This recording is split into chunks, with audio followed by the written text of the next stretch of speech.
What's for dinner?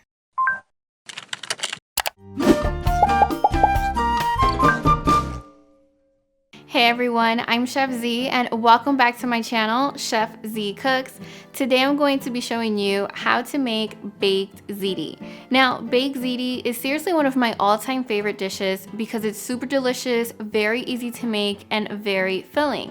Now, as a lot of you guys know, my stepdad is Italian and his mom, Grandma Kay, taught me how to make her world famous baked ziti, and let me tell you guys something, it is seriously out of this world. Now there's a ton of different ways of making baked ziti, and today I'm really excited to share a family recipe by Grandma Kay.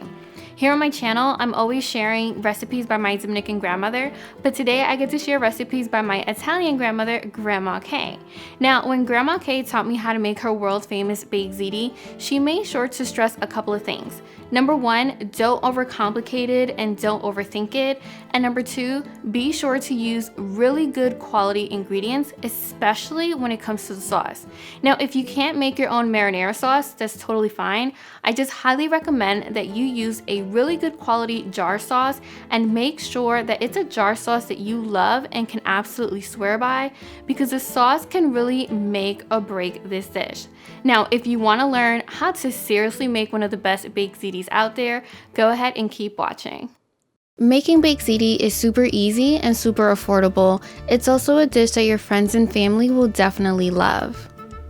So first things first, we're going to prepare our ricotta cheese by adding some grated Parmesan cheese, a tiny bit of salt, and a tiny bit of black pepper, and then we're going to mix everything until it's well combined.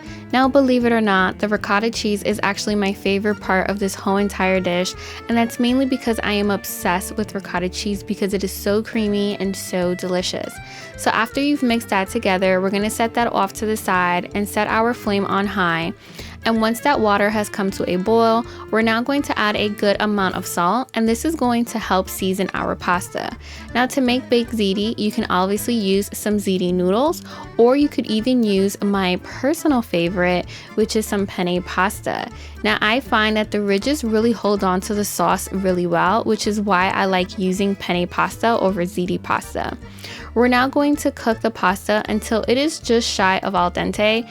So we're actually going to undercook them ever so slightly, because remember, this is going to finish baking in the oven and finish cooking. So once the pasta has reached your desired doneness, we're now going to drain all of that hot pasta water, but we're not going to shock it.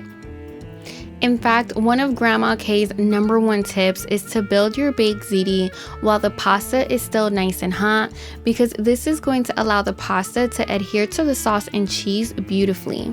You now want to add your hot penne pasta into a baking dish, and you want to make sure not to burn yourself in the process.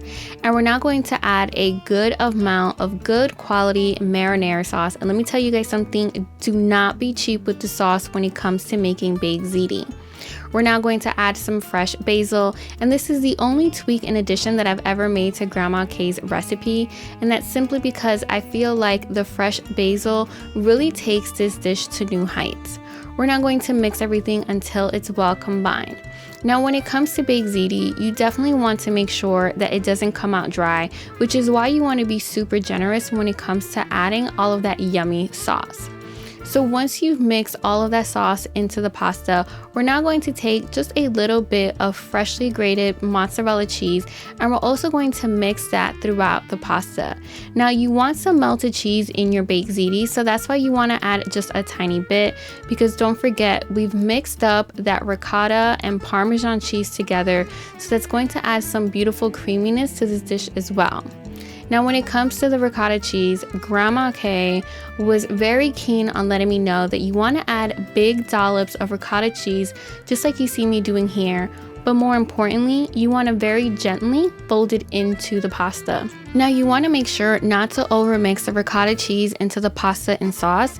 At the end of the day, when your baked ziti is done cooking, you actually want to see some of those clumps of the ricotta cheese. Now, once you finish folding in the ricotta cheese into the pasta, we're now going to add some more yummy sauce, and we're also going to add some fresh basil. Let me tell you guys something, this fresh basil is definitely a game changer when it comes to making any baked pasta dish, so I highly encourage you to add it to your baked ziti. We're now going to spread the sauce and the basil evenly throughout just to make sure that everything is evenly coated. And now we're going to be adding the second star of the show, which is actually some freshly shredded mozzarella cheese. Now you can add as much or as little mozzarella cheese as you like. My fiance is a cheese lover, so I always make sure to add a little bit extra just for him. We're now going to set that off to the side, and we're actually going to set our oven to 400 degrees. And now we're going to bake our baked ziti uncovered for about 25 minutes or until the cheese has melted. Now when it comes to the melted cheese, you can melt it however you like. I actually like it when the cheese caramelizes just a bit, but my fiance actually prefers it to be a little bit less caramelized than you see here. Now the beauty about baked ziti is that you can make a big dish for a big family gathering, or you can make a little tiny one like you see here for a smaller gathering. So there you guys have it. That's my recipe on how to make baked ziti. I want to thank you guys so much for watching. If you have any questions, comment down below. And until next week, I'm Chef Zee y buen provecho. Thank you guys so much for watching today's video. If you want to learn how to make Grandma's K's famous meatballs and sausage and peppers, be sure to comment down below. Don't forget to join the Chef Zee family. And if you need some inspiration on what to cook next, go ahead and click right here.